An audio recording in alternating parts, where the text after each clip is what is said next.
Hi everyone. So this is another video in the YouTube in which I am going to show the post-operative cases. Two post-operative cases I have selected for this video.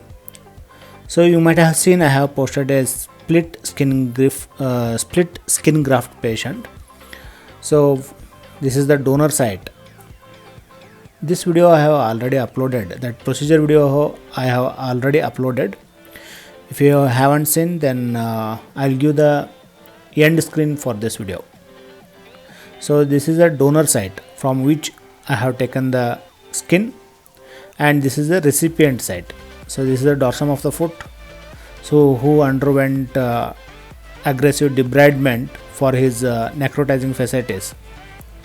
So this is this was the wound, and actually you can see that the middle area, so that is the skin grafted area.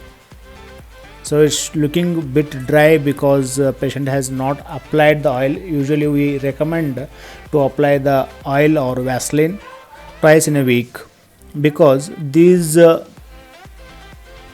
recipient area, especially in the split skin graft, are not having the sebaceous glands or not having the sweat glands also. So we need to maintain the moisture in it.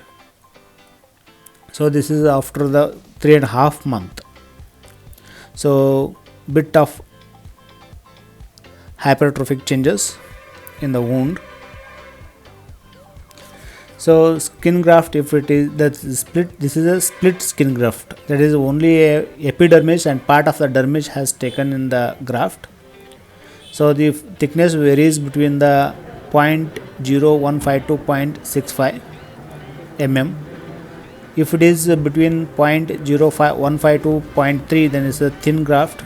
If in between 0.3 to 0.46 mm, then it's an intermediate graft. If it is between the 0.46 to 0.61, then we call it as a thick graft. So these are the three variants we get in the split skin graft. So in the another case of ear reconstruction, so you can see here, this video also I have posted in the YouTube.